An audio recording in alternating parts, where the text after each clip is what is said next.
भागवत गीता का चैप्टर 2 श्लोक 22 कहता है कि जैसे एक इंसान पुराने कपड़े को बदल देता है और नए कपड़े को पहनना शुरू कर देता है, उसी तरह जब कोई इंसान मर जाता है तो आत्मा भी अपने पुराने शरीर को छोड़कर नए शरीर को धारण कर लेती है। महाभारत का युद्ध समाप्त हुए काफी समय बीत चुका होता है। कृष्ण को ये एहसास होता है कि उन्हें अब इस धरती और शरीर को छोड़ने का समय आ चुका है। कृष्ण एक बार पेड़ की छांव में बैठे हुए थे, तभी एक शिकारी वहाँ पर आ जाता है। कृष्ण का पैर उस घास में से दिखाई देता है और शिकारी को लगता है ये कोई हिरण है। शिकारी अपना धनुष निकालता है और तीर चला देता है। कृष्ण जब इस धरती को छोड़ते हैं उस समय यादव वंश का सर्वनाश हो चुका होता है और एक समय पर कहा जाता था कि अर्जुन जो दुनिया का सबसे सर्वश्रेष्ठ धनुर्धारी है, अब वो दुनिया का सबसे सर्वश्रेष्ठ धनुर्धारी नहीं होता है। और शायद अर्जुन ने अपनी जिंदगी की सबसे बड़ी हार कृष्ण के जाने के बाद देखी। तो जानते कृष्ण ने इस लोक को कैसे छोड़ा और उनके जाने के बाद क्या हुआ। महाभारत का युद्ध खत्म होने के बाद कृष्ण गांधारी से मिलने जाते हैं। गांधारी के मन में काफी ज्यादा गुस्सा था। गांधारी कृष्ण से कहती है कि ये सब कुछ जो हुआ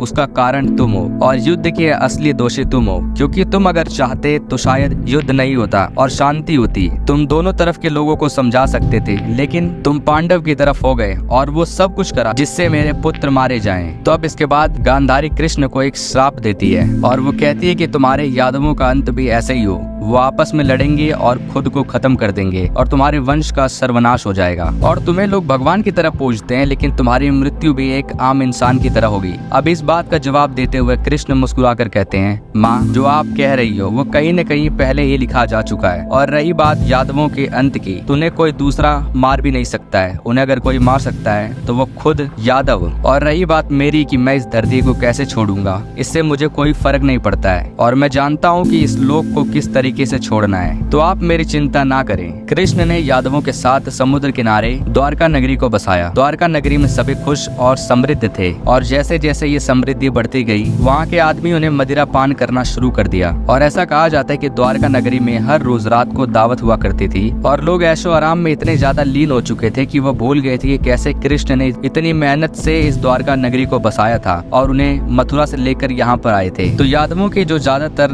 नई पीढ़ी थी वो मदिरा और दावत में ज्यादा ही लीन थी और धीरे धीरे यादवों का अंत नजदीक आ चुका था। एक दिन कई सारे ऋषि इस नगरी में आते हैं। तो कृष्ण का एक बेटा था जिसका नाम था सांबा। एक गर्भवती महिला की तरह कपड़े पहन लेता है और उन ऋषियों से जाकर पूछता है, तो बताइए मुझे क्या होगा, एक लड़का या एक लड़की। ये देखकर वो ऋषि बहुत ही ज्यादा क्रोधित हुए। उन्होंने कहा, तुम हमें मूर्ख बनाना चाहते हो। और ऋषि ने किसी शस्त्र को जन्म देने की बात की और वही शस्त्र पूरे यादव वंश के अंत का कारण बनेगा। सांबा उस शस्त्र को जन्म देता है और अपने वंश को बचाने के लिए सांबा उस शस्त्र को समुद्र के किनारे ले जाता है और उसे नष्ट करने की कोशिश करता है। सांबा उस शस्त्र को पूरी तरीके से नष्ट कर देता है और उसके कणों को समुद्र में फेंक देता है, लेकिन एक कण पूरी तरीके से नष्ट नहीं होता, वो उसी रेत में दबा रह जाता है। और एक दिन एक शिकारी आता है, उस शस्त्र के हिस्से को देखता है और सोचता है कि इसे मैं बहुत धारदार बना सकता हूँ और उसे धारदार बनाने के बाद उसे वो अपने धनुष में इस्तेमाल करता है। और सांबा ने जिस अस्त्र के कणों को समुद्र में फेंका था, समुद्र उन कणों को दोबारा वापस समुद्र किनारे रेत पर फेंक देता है और उसी की जगह पर एक जंगली पौधा उगाता है। और हर रात की तरह एक रात दोबारा द्वारका नगरी में दावत होती है। लोगों ने मदिरा पान की हुई थी और इस दावत में लोग ज्यादातर यही बातें करते थे कि किस तरीके से उन्होंने कौरवों को मारा और किसी बात पर उन लोगों के बीच में मतभेद हो गया और ये मतभेद लड़ाई में बदल गई। और जब इन सभी के बारे में कृष्ण और बलराम को पता चलता है तो वो सभी अस्त्र शस्त्रों को छुपा देते हैं ताकि वो आपस में तलवार और धनुष से वार ना करें। इस समय यादव डंडों से और हाथों से लड़ रहे होते हैं। तो यादव मारने के लिए कुछ और ढूंढने लगते हैं और पहुंच जाते समुद्र किनारे उस जंगली पौधे के पास। और कहा जाता है कि वो पौधा बहुत ज्यादा धारदार था, इतना कि स्टील के जितना मजबूत हो। और उसी से यादव आपस में लड़ने लगते हैं और एक दूसरे को खत्म कर देते हैं और इस तरीके से यादव वंश का अंत हो जाता है। द्वारका में मातम का माहौल होता है, औरतें विधवा हो चुकी थी।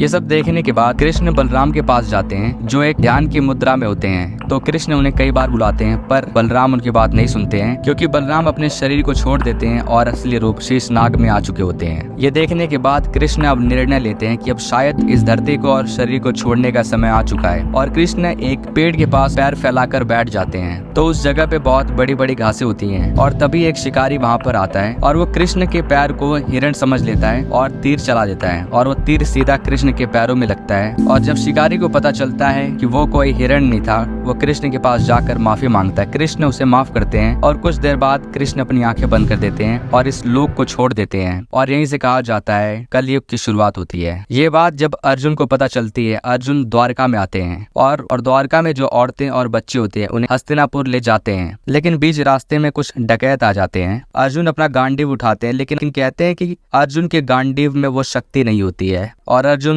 उन डकैतों के सामने कुछ नहीं कर पाते हैं और कहा जाता है कि वो डकैत बच्चों और औरतों को अपने साथ लेकर चले जाते हैं। और ये सब होने के बाद अर्जुन को बहुत ज्यादा दुख होता है, वो बैठ कर रोते हैं कि वो कुछ नहीं कर पाए। तो इस वीडियो में बस इतना ही। देखने के लिए धन्यवाद। आपका कोई सजेशन हो तो कमेंट कर सकते हो।